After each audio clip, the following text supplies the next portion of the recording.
Doug Liman's film Jumper became the YouTube original series Impulse. I'm Zach Laws of Gold Derby, and here with me now is Maddie Hasson. She's the star of this show. And Maddie, let me just start off by asking, like, what made you want to be a part of this series? I mean, were you a fan of the original film, or were you just going off of like the script for the pilot? What made you want to get involved?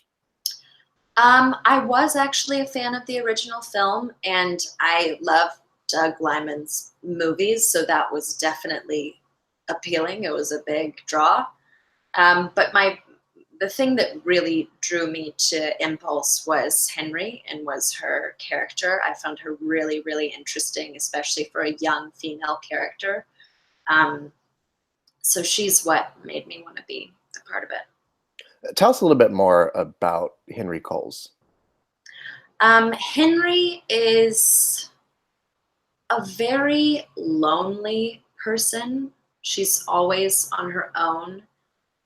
And I liked her because she's like a raw nerve. She's very angry and real and harsh. And I liked seeing that in a young female character because I think so often young adult TV shows can get caught up, especially with female characters, in being likable, and they never once did that with Henry's character, and I loved digging into that.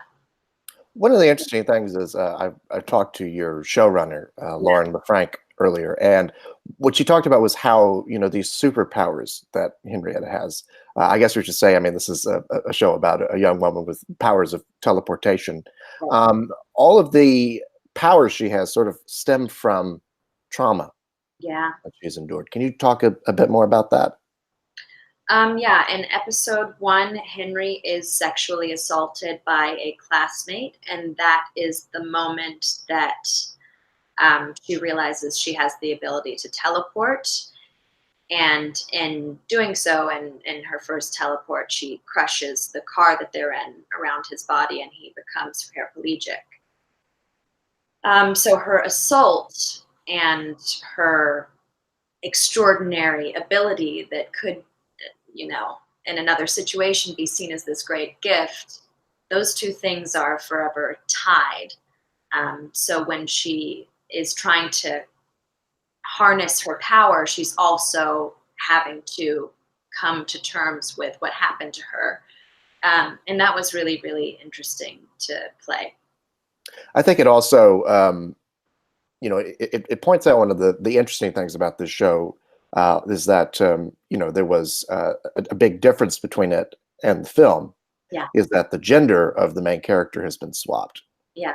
And certainly, I mean, that storyline about a sexual assault is something that you can kind of play with. It holds a lot of relevancy in the world today. And I mean, is that something that you were interested in exploring with everything that's going on today? I was definitely up for the challenge. I think it's unfortunately, really present in our society today and has been forever. We're just talking about it now. And I really wanted to explore it. And it was difficult to do. Yeah. I guess you feel a lot of responsibility on the one hand of like, for women who have gone through this. Right. And then on the other hand, it's always something that's, I mean, I can't imagine what it must be like to go through something like that, but then to also have to portray it on camera. I mean, that must be terribly difficult. Yeah, it was painful, but also, it's worth doing. It's a story that needs to be told. So many women and men, unfortunately, have to go through something like this. And I think what's great about sci-fi is that you can explore these topics in a way that is um, somehow more palatable. And I think it makes it you're surprised when you come to watch a show about teleportation or what you think is about teleportation, and you end up learning about assault and trauma and PTSD and what it's like to be a teenager. There's a character named Jenna who realizes that she's gay and she's coming to terms with that and being in high school at the same time. And there's a character named Towns who has autism and he's going through that. And it's a really, really good vehicle to teach lessons about life. And I think Lauren LaFranc and Doug Liman and Dave Bartis and Gene Klein have all done a really good job of doing that. And how do they help you as creatives who are working on this show? How do they help you with all of this kind of emotional material that you have to do and all this kind of stuff that you have to play as an actress? They're really, really supportive and really, really there for me every single step of the way. And they realize that, because it's emotionally heavy and because they want this show to not be about teleportation, they want it to be about a real human experience. Um, and they want it to be raw. They realize how much they ask of us as actors. And so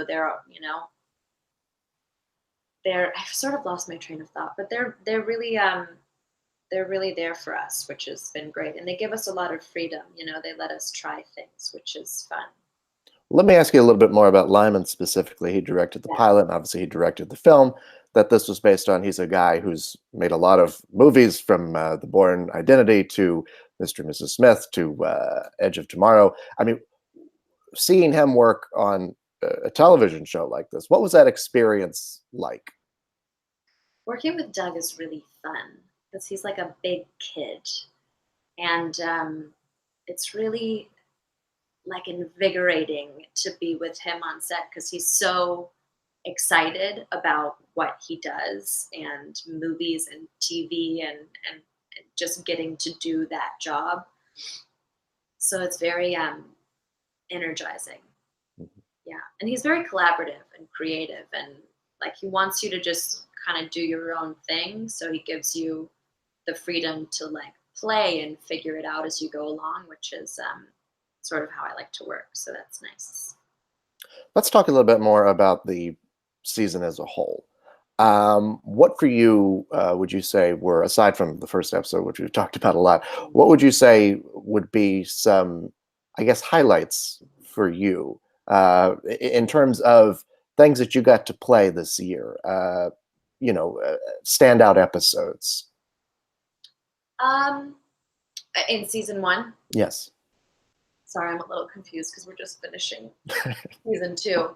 I don't want you to spoil any of that, so that. What if I did? What if I was like, "This is what happens"? You wouldn't be the first one, so that's. Really? Yeah, we've. That's so So bold. I mean, things happen, shall we I'm say? really good at getting in trouble. I have that sort of like, I don't want to go to the principal's office syndrome. Anyway, what happened in season one? Ooh, what did happen in season one? Highlights. It's always nice for me because the show is so heavy. It's nice for me personally when Henry, because she's such a guarded character, is soft and sensitive and she opens up and gets close to people. So I really enjoyed doing scenes with Sarah Desjardins, who plays Jenna. There are some scenes where they smoke pot together and Jenna's sort of this uptight character and Henry is so not, and so she loosens her up and they have this sort of sisterhood and they bond as two young women, which I loved because I grew up with two sisters, and so it was fun for me in that way. And then my scenes with the woman who plays my mom, Missy Pyle, are some of my favorites, just because I love her so much as a person and an actress. And for me, as a woman, to explore the mother-daughter relationship, that's just such a rich area. and I have so much personal experience to draw on for that. So that was really nice. Well, you mentioned all of that, and I mean, one of the interesting things about this show behind the scenes is how many women you have working as writers and as directors. Yeah. I guess what kind of what does that add to a show like this, which is in a genre that I should say is usually quite masculine. Um, Oh, right, it is, isn't it? Sci-fi. yes, I think it helped because it's a female story. I mean, our four leads are women, and so I think it helped because women understand women in a way that only women can. But I think also men, especially with sexual assault, I've just found in my experience can be uncomfortable talking about it and going there and touching on that subject because I don't know, they they don't want to make you feel uncomfortable, so they sort of skirt around the issue in a way, which is not what we wanted to do with the show. We wanted to really not shy away from any of the painful things that, you know, come with assault and trauma and PTSD and come with growing up. And I think it helps to have a lot of women involved. yeah. Let me ask you about. You mentioned you just finished shooting season two. Yeah. I know you can't spoil anything, but can you just talk a bit about the general experience of shooting a second season? And I mean, were you excited to go into it? I was really excited to go into it. I love this show and this group of people so much. So I was obviously very, very happy to be back. And it was nice in the way that Henry wasn't such a mystery to me anymore. I felt settled into the character, so getting back into that um, was a lot easier. And what else? Yeah, I don't know. Season two is